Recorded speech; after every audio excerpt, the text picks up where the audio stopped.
que le monde ait jamais connues.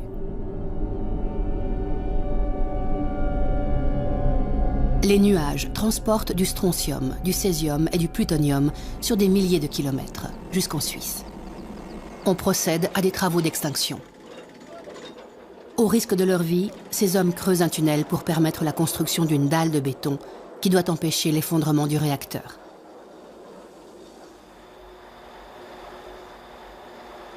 Le taux de radioactivité est si élevé que beaucoup d'entre eux mourront ou développeront un cancer.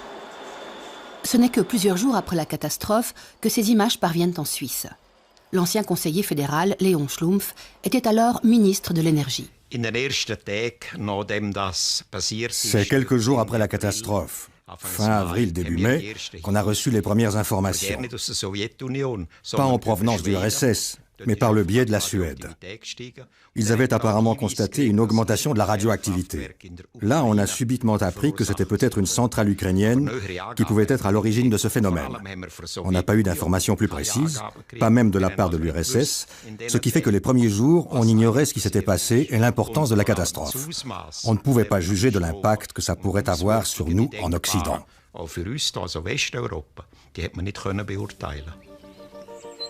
26 avril 1986, une journée de printemps ordinaire. Personne en Suisse ne se doute du danger qui menace. Otto Huber, aujourd'hui décédé, était alors professeur de physique et président de la commission de surveillance de la radioactivité. Après Tchernobyl, il deviendra conseiller du président de la Confédération, Alphonse Egli. Sa femme est médecin. Oui, je m'en souviens très bien. C'était le jour du mariage de notre fille aînée. Mais on ne savait absolument rien. On a fêté toute la nuit et le lundi, mon mari est parti à Fribourg, comme d'habitude. Le soir, il m'a appelé pour me dire qu'il ne rentrerait pas à la maison, qu'il allait à Berne, au bunker, comme il l'appelait, une sorte de cave près du palais fédéral. Les premiers gros titres des journaux font la une le 30 avril. Ils suscitent crainte et terreur. Ce même jour, le téléjournal diffuse pour la première fois des informations sur Tchernobyl. Mais personne ne sait exactement ce qui s'est passé. Sur cette première carte, on aperçoit distinctement les vents au-dessus de l'Europe. Il semble que hier soir, le nuage ait atteint la frontière autrichienne. Depuis, il s'est dirigé rapidement vers la Suisse. Avant l'accident du réacteur, le professeur Huber avait déjà installé plusieurs stations de mesure de la radioactivité. En ce qui concerne la radioactivité, on était mieux préparés que ce qu'on a pu dire. On avait des points de contrôle partout et des instruments de mesure d'échantillons. On a fait des analyses et on a transmis les résultats.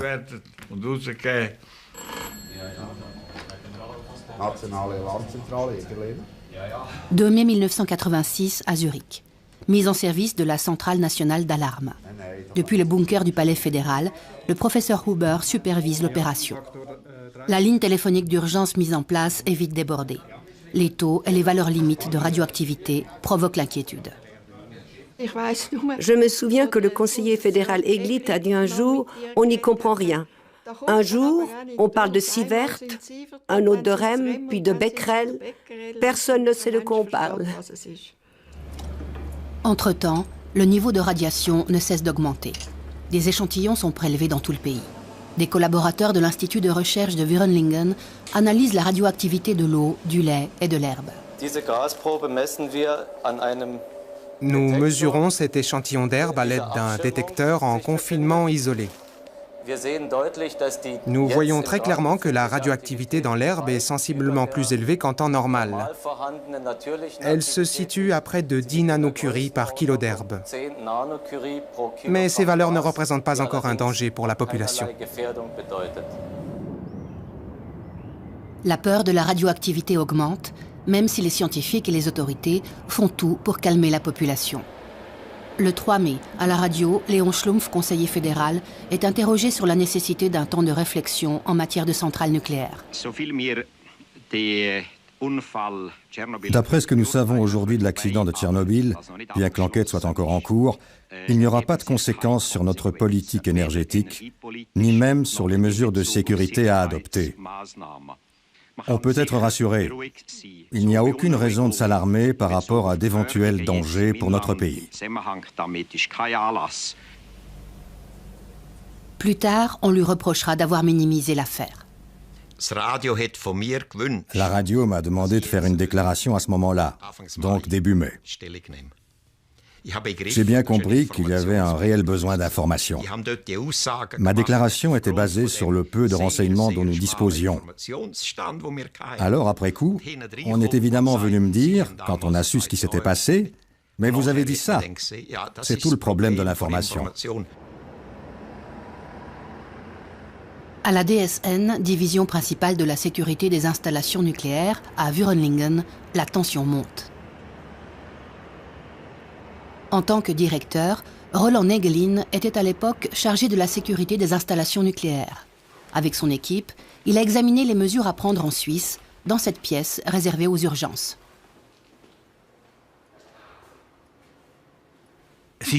Pour nous autres spécialistes, ça a été un choc. On savait en théorie que quelque chose de semblable pouvait se produire. Mais que ça ait vraiment lieu, c'était autre chose. Cet accident se situait à la limite supérieure de ce que l'on pouvait imaginer. En Biélorussie et en Ukraine, aujourd'hui encore, des millions de personnes vivent dans des régions contaminées par la radioactivité. Pour elles, il ne fait aucun doute que Tchernobyl est la cause de leurs nombreuses maladies. Les premières victimes des radiations sont décédées peu après la catastrophe. Volodya Pravik, 24 ans, capitaine des pompiers, a été le premier à recevoir la distinction de héros de l'Union soviétique pour ses mérites lors de l'explosion du réacteur. Sa mère vit dans la région de Kiev. Elle ne parvient pas à oublier son fils. Après son intervention, il a été transporté par avion dans une clinique spécialisée de Moscou. Quand j'ai rendu visite à mon fils à l'hôpital de Moscou, il marchait de long en large dans sa chambre. Je lui ai demandé pourquoi il était tellement brûlé. Il était brun foncé, il avait des graves brûlures aux mains. Je lui ai dit « Pourquoi tes mains sont tellement brûlées ?» Il m'a répondu « Tu sais maman, quand j'ai grimpé sur le toit du réacteur, j'ai tout de suite compris qu'une énorme catastrophe s'était produite. Des morceaux de graphite brillaient partout. On a essayé de les éteindre, puis après on les a jetés depuis le toit.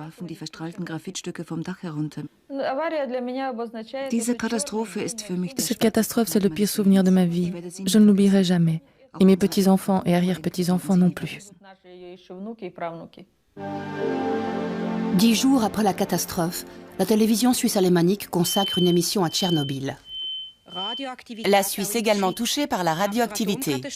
Après la catastrophe nucléaire de Tchernobyl, il n'y a plus qu'un seul sujet de conversation. Combien de substances nocives sont-elles parvenues jusqu'à nous?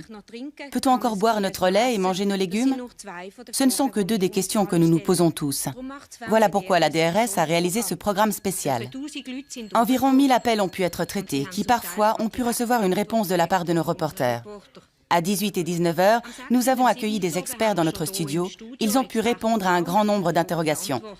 Mais pour beaucoup de ces questions, il n'est simplement pas possible de répondre par oui ou par non. Nous sommes dans une situation que nous n'avions pas du tout envisagée.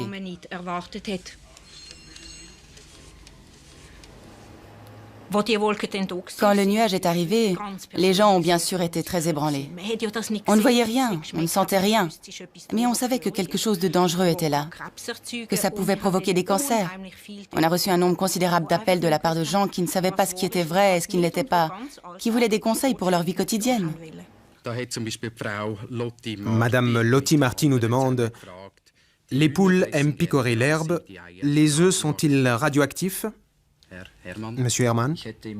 Pour l'instant, je n'aurai aucune réticence à manger des œufs. Non, vous n'avez pas besoin de jeter votre rhubarbe à la poubelle. La radioactivité se présente sous forme de poussière à la surface de la plante. En la lavant et en l'épluchant, on élimine la radioactivité. Selon toute vraisemblance, les yaourts sont déjà chargés en iode et en césium. Les mesures n'ont pas encore été effectuées. Elles le seront ce soir. Tout ce que nous savons, c'est qu'il n'y a pas de degré de radioactivité qui soit équivalent au risque zéro. Nos valeurs limites sont basées sur des éléments juridiques et politiques auxquels nous nous adaptons. Mais avec les personnes sensibles, les enfants en bas âge, les nourrissons, les femmes enceintes, celles qui allaitent, il faut être très prudent. J'avais par exemple une amie à Bâle qui était enceinte et qui trouvait effrayant de ne pas savoir ce qu'elle pouvait manger, si ça n'allait pas avoir des conséquences sur son enfant. Oui, je m'en souviens bien. Les recommandations des autorités faites aux enfants et aux femmes enceintes de ne pas boire du lait frais provoquent de l'inquiétude. L'auteur de ces recommandations, le professeur Huber, s'était lui aussi fait conseiller par son entourage.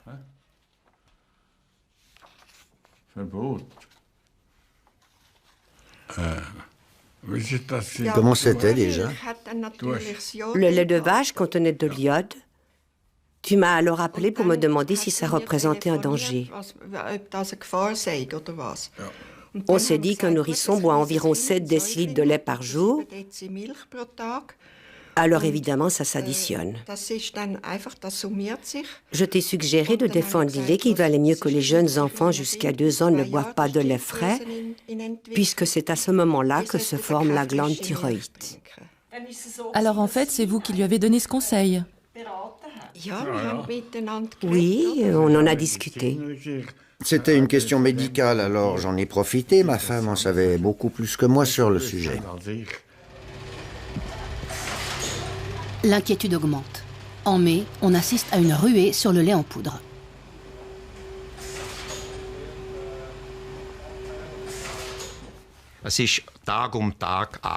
La tension devenait chaque jour plus forte.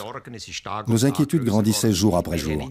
Grâce aux stations de contrôle réparties en Suisse, nous nous sommes rendus compte que la radioactivité avait aussi augmenté dans notre pays, ce qui nous créait beaucoup de soucis.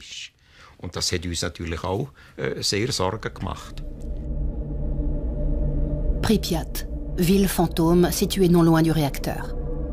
Les autorités soviétiques ont procédé trop tard à l'évacuation de ces 50 000 habitants. Ceux-ci n'ont pu emporter que le strict nécessaire. Ils ne pourront plus jamais retourner dans leur logement fortement irradié. Depuis 20 ans, toute vie a disparu de ces lieux.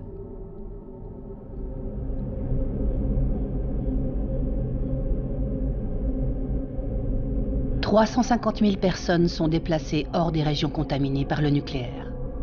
Certaines souffriront toute leur vie des conséquences de la radioactivité.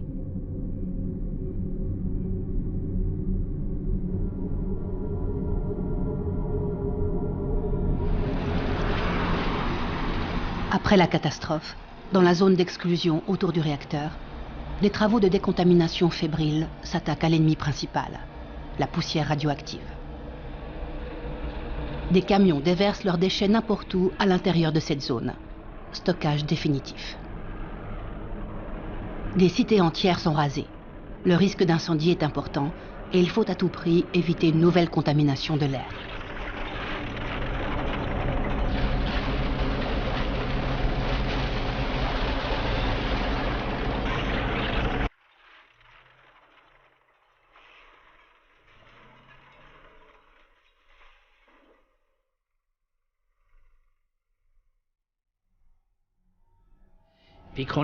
J'étais consterné, complètement abattu.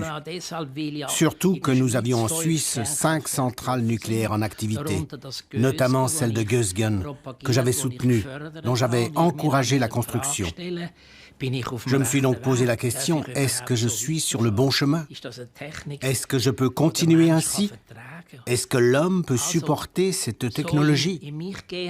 Après avoir profondément réfléchi, je me suis dit, c'est Tchernobyl qui a échoué, pas la technologie nucléaire.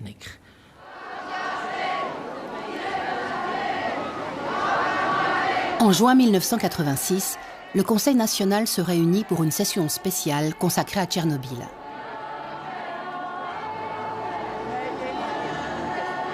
L'accident du réacteur bouleverse la Suisse.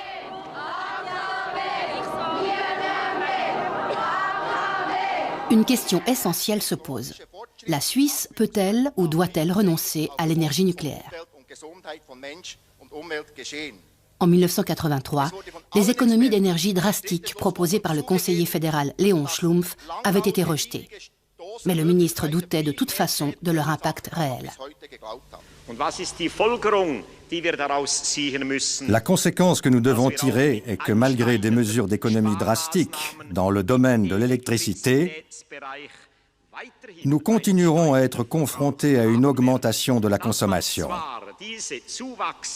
Nous pouvons réduire ce taux de croissance, mais pas suffisamment pour nous permettre de renoncer à l'apport énergétique de nos 5 centrales nucléaires.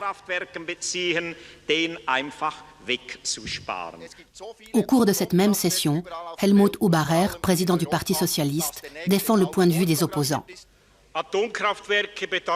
Les centrales nucléaires représentent une déclaration de guerre permanente aux générations futures. Mesdames et messieurs, il n'y a pas de centrales nucléaires communistes ou capitalistes. Il n'y a que des centrales nucléaires dangereuses. Malgré les applaudissements, aucune décision importante n'est prise. Un coup dur pour Helmut Hubacher, opposant de la première heure aux centrales nucléaires. C'est la confirmation que les choses continuent comme par le passé, que nous n'avons affaire qu'à de belles paroles. Je suis déçu par le manque de courage et d'esprit critique de notre gouvernement. En 1975, 11 ans avant Tchernobyl, Hubacher militait déjà aux côtés des premiers occupants du site de Kaiser Augst. Les travaux d'excavation de la nouvelle centrale atomique venaient de commencer.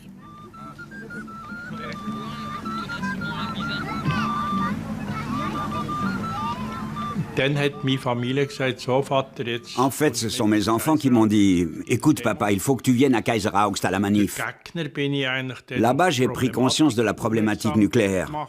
Je me suis rendu compte qu'il y avait un sujet à approfondir, qu'il fallait que j'étudie vraiment la chose. Je peux dire qu'on m'a carrément traîné là-bas. En assistant à tous les débats qui avaient lieu, j'ai pris conscience que c'était une sorte de banc d'essai sur la question nucléaire. Je me suis très vite rendu compte du côté émotionnel que cela représentait, que quelque chose de singulier était en train de se passer.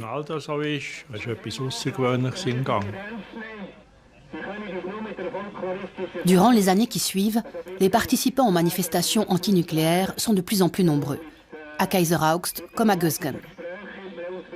Bien avant Tchernobyl, l'énergie atomique subit les feux de la critique, notamment à Gösgen en 1977, lors de la marche de protestation de la Pentecôte. Nous manifestons contre la politique du fait accompli.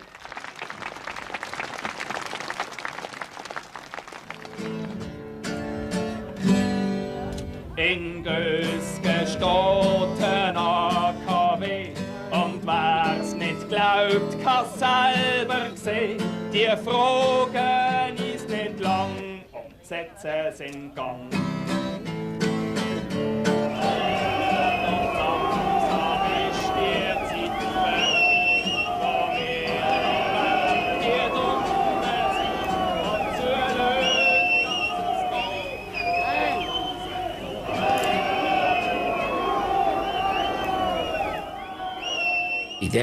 Dans cette région, je dois bien le reconnaître, on a assisté à un véritable soulèvement de la population.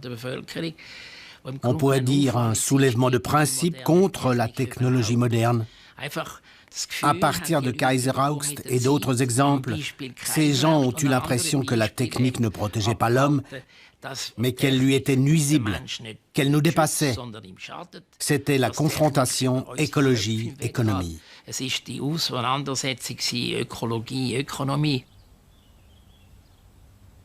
La nouvelle technologie s'impose malgré les oppositions. En mai 1981, Gösgen est inauguré officiellement par Michael Cohn, directeur de son conseil d'administration. Nous ne misons pas exclusivement sur le nucléaire. Mais avec Gösgen, nous présentons une solution pratique et responsable. Il faut savoir que ces 5 centrales nucléaires représentaient environ 40% de la consommation d'électricité suisse. Abandonner cette filière, donc mettre ces centrales à l'arrêt, n'était simplement pas possible. Mais si leur exploitation avait représenté un grave danger, alors on aurait dû le faire, indépendamment des conséquences énergétiques.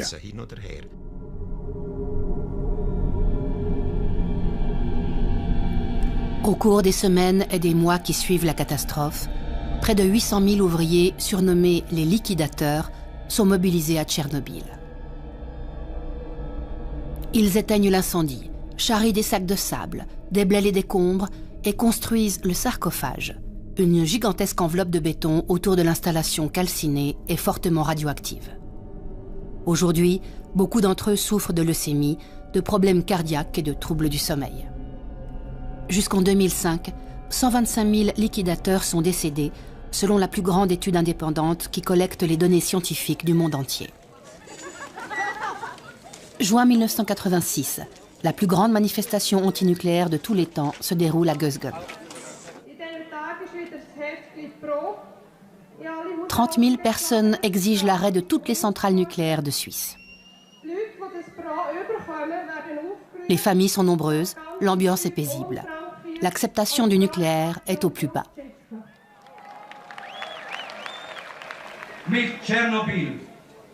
Avec Tchernobyl, nous avons eu la preuve que l'exploitation pacifique de la puissance atomique est une illusion, une chimère de l'être humain.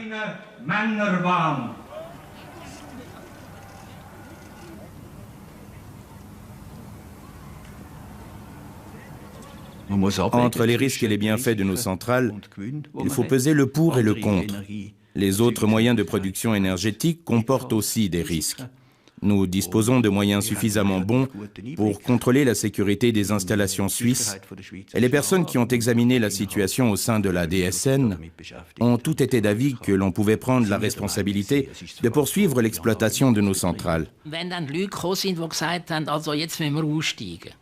Quand on est venu nous dire qu'il fallait sortir du nucléaire, donc fermer définitivement les 5 centrales nucléaires suisses, je me suis tout de suite demandé à quoi ça pouvait servir du point de vue de la sécurité. Puisque nous avons autour de nous, dans un rayon de 2000 km, 200 centrales nucléaires en activité. Cela veut dire qu'il ne s'agit pas de sortir du nucléaire, mais d'entrer dans une philosophie de sécurité internationale, tant dans le domaine technique que dans celui de la sécurité, donc de ne surtout pas y renoncer. Ce dialogue, des experts venus du monde entier s'efforcent de l'entamer en août 1986 à Vienne, au cours d'une réunion de l'Agence internationale de l'énergie atomique. Pour la première fois, les Russes fournissent des informations détaillées sur l'accident et sur les caractéristiques des réacteurs, de type RBMK, en service à Tchernobyl. Roland Neglin y participe avec une délégation suisse. L'instabilité à certains régimes de fonctionnement, caractéristique de ce type de réacteur russe, a été une des causes principales de l'explosion avec les défaillances humaines. Aujourd'hui encore, 12 grands réacteurs RBMK sont en service en Russie et en Lituanie. Monsieur Negelin, est-ce qu'aujourd'hui un réacteur du genre de celui de Tchernobyl serait autorisé en Suisse ? Non, nous n'aurions pas autorisé sa construction autrefois et nous ne l'autoriserions pas aujourd'hui. Ce type de réacteur n'est pas équipé d'éléments de sécurité obligatoires chez nous. Et la description que nous venons de recevoir nous en fournit la preuve. Tout cela s'est développé sous le titre général de « culture de la sécurité ». Durant les années qui ont suivi, on a assisté à la mise sur pied d'une très large palette de mesures qui ont eu des répercussions sur les centrales nucléaires dans le monde entier. Malheureusement, je crois que pour les pro-nucléaires, cette catastrophe n'a pas vraiment servi de leçon. Ça s'était passé en Russie, en Union soviétique. Ils n'ont de toute façon pas la même technologie que nous, on est meilleurs qu'eux. Ceci n'arriverait pas chez nous. On s'est un peu caché derrière le prétendu « je m'en foutisme technique » des soviétiques pour ne pas faire un véritable examen de nos méthodes de production, ainsi que de nos capacités.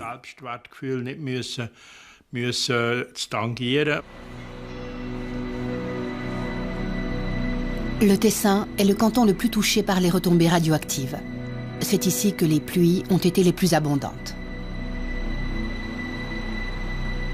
En été 86, la situation est très tendue.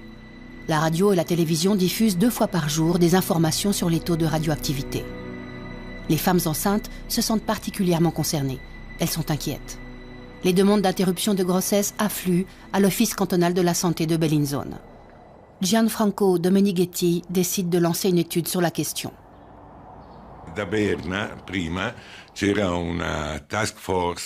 À Berne, on avait mis sur pied un groupe de travail spécial qui avait pour mission d'informer la population sur les dangers dus à l'accident du réacteur. Il disait qu'il pouvait y avoir un rapport entre la radioactivité et des malformations possibles du fœtus.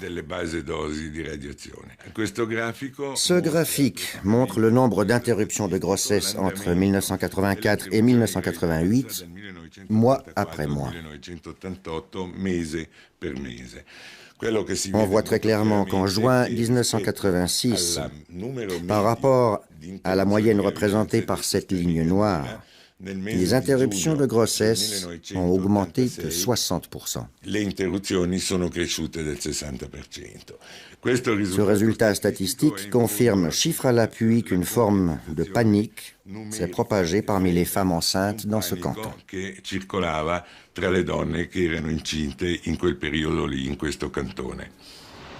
Une panique qui aurait sans doute pu être évitée.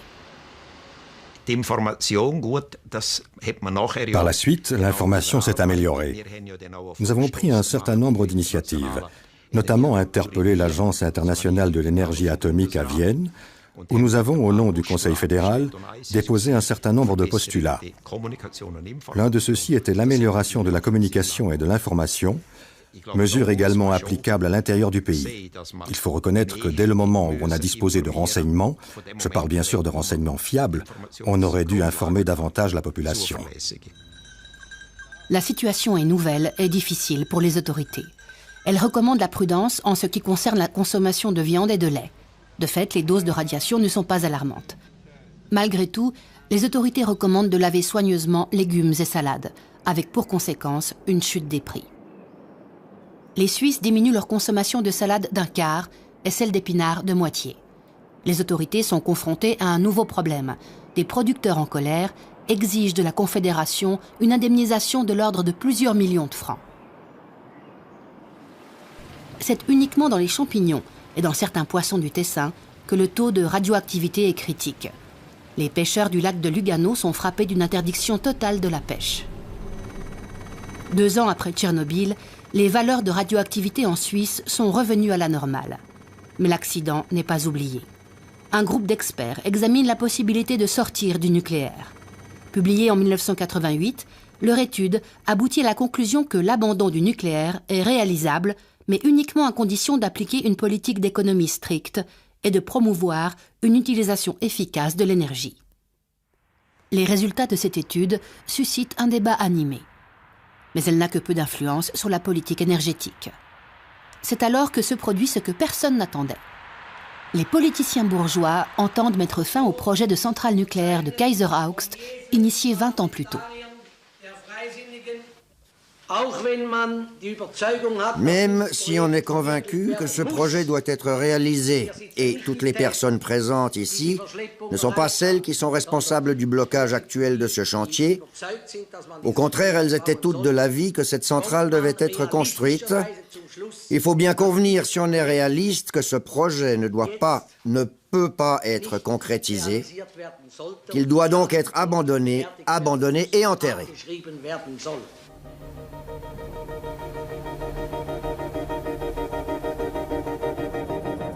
Kaiser-Augst a représenté la fin des centrales nucléaires en Suisse. On en avait planifié 10. On en est resté à 5. Betznow 1 et 2, Mühleberg, Gösgen et Leibstadt. On devait en construire 5 autres, mais avec l'abandon de Kaiser-Augst, on a tiré un trait, on en est resté là. Ça, c'est à mettre au crédit de l'occupation du site. Toutes les personnes qui prétendent aujourd'hui que l'abandon de Kaiser-Augst a été une remarquable action d'éclat passent sous silence les conséquences de cette décision. Le fait que nous sommes allés chez nos voisins français avec notre bon argent suisse et que nous leur avons dit « Allez-y, construisez une centrale pour nous, faites-nous un Kaiser-Augst français ou alors répartissez sa puissance sur plusieurs sites et livrez-nous le courant que vous allez produire. » Cette attitude est mesquine, il n'y a pas de quoi en être fier.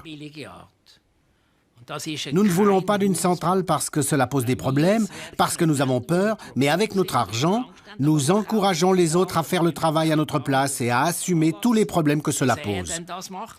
Nous, après, parce qu'on est des Suisses riches et qu'on leur a donné de l'argent pour ça, on profite du produit et on mène la belle vie. Ce n'est pas très élégant, tant d'un point de vue personnel que de celui de la population. Malgré l'abandon de Kaiser Augst, rien ne change. En automne 88, la gauche et les Verts exigent une loi sur les économies d'énergie. Elle sera rejetée.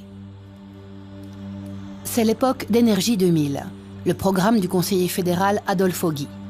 Il ne prévoit guère de mesures politiques pour une utilisation économe de l'énergie. En revanche, en octobre 88, le nouveau ministre de l'Énergie lance un appel au bon sens de chaque citoyenne et citoyen. Cuire son œuf en prenant conscience de l'énergie utilisée, telle est la devise d'Auguy.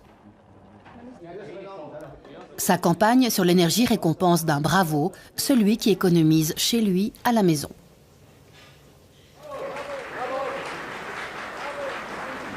Le peuple suisse a désormais l'occasion de montrer qu'il n'est pas seulement fort en parole, mais aussi en actes. C'est pour cela que nous lui donnons la possibilité d'agir de son plein gré pour améliorer les choses dans le domaine énergétique. Pour les opposants aux centrales nucléaires, ces actions d'économie individuelle ne vont pas assez loin. Ils veulent sortir du nucléaire. Helmut Hubacher est membre du comité d'initiative. L'initiative Sortir du nucléaire nous semble être une proposition active pour modifier la politique énergétique. Non seulement pour la poursuivre en instaurant une phase de réflexion, mais pour essayer de provoquer un véritable changement de cette politique.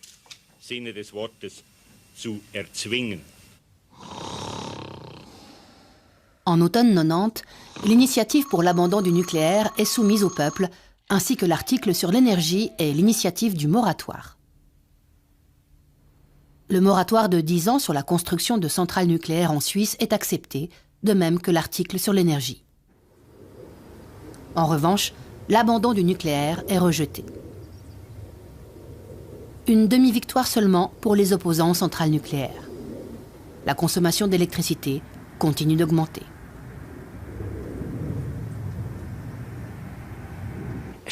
Une stratégie d'économie d'énergie a besoin d'un soutien politique. Le citoyen doit y participer. Les hommes et les femmes doivent se sentir concernés.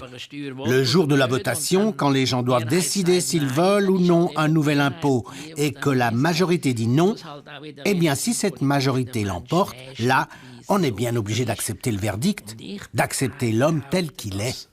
Moi, je prétends que nos amis les Verts font une erreur fondamentale, celle de s'adresser à l'homme tel qu'il devrait être, ce qu'il n'est pas.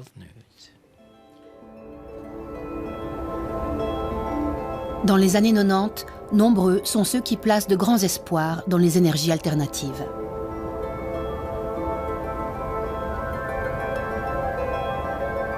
Selon les dernières prévisions, leur contribution à notre approvisionnement en électricité pourrait augmenter de 3% aujourd'hui à 10% d'ici 2035.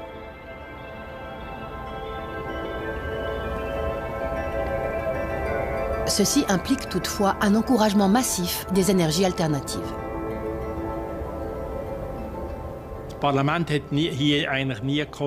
Le Parlement n'a jamais réussi à se décider pour une politique énergétique cohérente. C'est une caractéristique suisse. On se méfie de l'État, on ne s'engage qu'à moitié. On devrait, mais on n'en a pas vraiment envie. C'est sans doute pour ça que dans le domaine des sources d'énergie alternatives, on a régressé. Il n'y avait pas suffisamment de pression pour que l'on encourage ces technologies.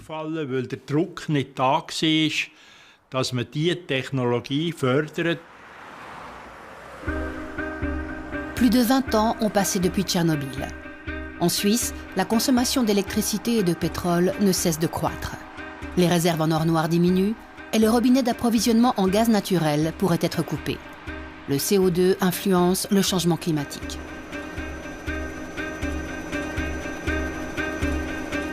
Les catastrophes naturelles suscitent la crainte en Suisse et à l'étranger. Elles font apparaître l'énergie nucléaire sous un jour plus favorable.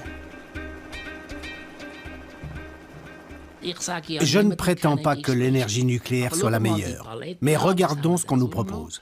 Qu'est-ce qu'on a d'autre? Une centrale au mazout, une centrale à gaz, un cycle combiné, puis les solutions alternatives auxquelles je ne suis pas du tout opposé, le solaire, l'éolien, etc. Tout ça, c'est très bien. Mais il faut poser le pour et le contre. Pour le gaz et le mazout, qu'en est-il du CO2, par exemple? D'un côté, on a mis en place une politique pour le CO2. On parle tous les jours du centime climatique ou de taxes sur le CO2, mais on ne sait toujours pas comment réduire ces émissions. Et si on construisait des centrales de ce type, ces valeurs nocives augmenteraient. Moi, je suis d'avis qu'il faudrait dire ça à chaque citoyen, qu'il puisse se faire une idée et en tirer les conséquences. Effectivement, un vent nouveau se lève. En 2003, le peuple refuse la prolongation du moratoire sur la construction des centrales. L'initiative « Électricité sans atomes » est également rejetée. C'est de fait la reconnaissance de l'énergie nucléaire. Ceci, bien que l'entreposage des déchets ne soit pas résolu, et malgré la menace grandissante du terrorisme nucléaire. Ces centrales tournent comme des horloges. Là où il s'agit de rénover ou d'améliorer le fonctionnement, on le fait. Par conséquent, la confiance envers nos centrales s'est peu à peu renforcée. Cela dit, il y a toujours des opposants. Ceux-là, il s'agit de les convaincre. Ou alors qu'ils nous proposent de meilleures solutions. Une petite ville de Biélorussie, dans une région hautement contaminée. Plus de 20 ans après la catastrophe, les hommes et les femmes en subissent encore les conséquences économiques et sanitaires. La plus grande partie de la radioactivité est ingérée avec la nourriture. Les produits qui poussent dans les jardins, mais aussi les champignons, les baies, le gibier, le poisson et le lait. La population des campagnes est pauvre et les produits alimentaires d'importation sains coûtent très cher. Dans cette contrée perdue, non loin du réacteur, de nombreuses organisations internationales d'entraide, dont quelques Suisses, sont présentes. Dans un club réservé aux mères, les femmes apprennent à préparer fruits et légumes pour les décontaminer.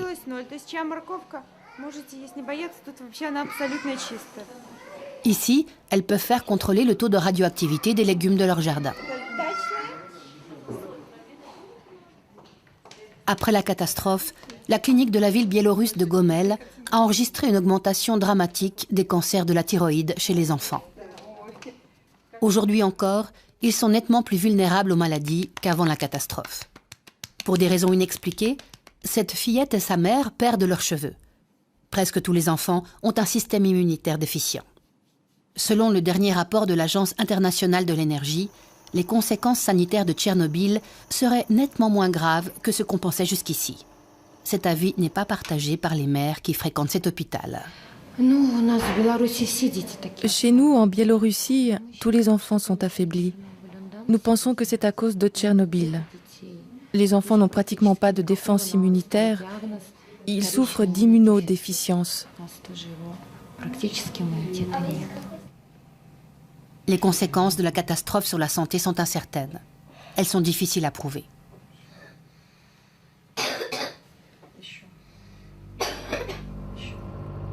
Entre 1991 et décembre 2000, tous les réacteurs de Tchernobyl ont été définitivement arrêtés. Le sarcophage menace de s'effondrer. On prévoit de construire une immense enveloppe protectrice pour recouvrir cette ruine extrêmement dangereuse. Un projet de visée à plusieurs milliards de dollars, financé par la communauté internationale, dont la Suisse.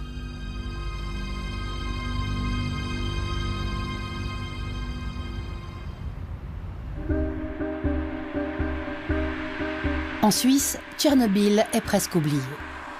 Malgré les appels aux économies d'énergie, la consommation d'électricité ne cesse de croître. Personne ne semble prêt à remettre en question son mode de vie actuel.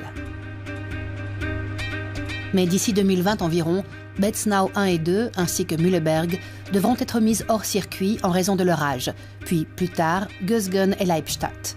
Comment continuer? Il faut donc construire une nouvelle centrale? Si vous posez la question comme ça, tout le monde va s'affoler. Il faut construire une centrale de remplacement à la place de celle dont on arrête l'exploitation. Une centrale nucléaire moderne, construite à neuf, selon des critères acceptables. Mais une centrale nucléaire, ça oui. Je maintiens ma position.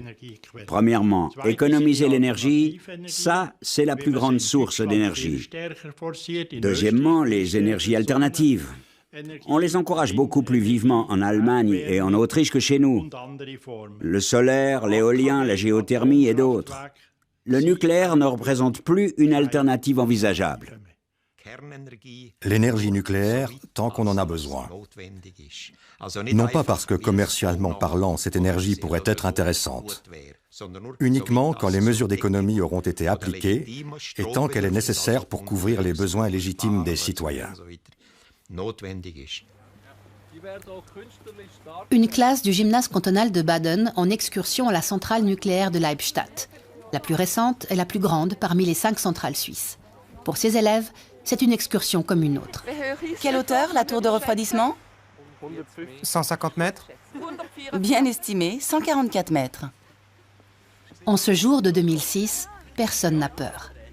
Pour ces jeunes gens, la catastrophe de Tchernobyl, c'est déjà de l'histoire ancienne.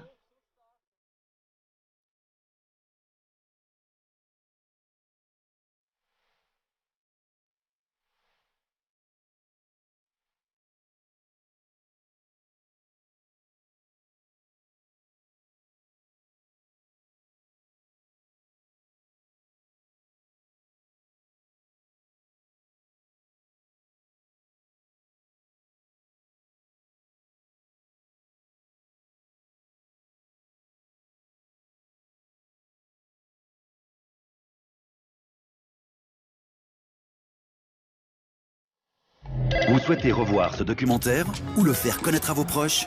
Retrouvez-le dans son intégralité, gratuitement, sur notre site www.ledoc.ch.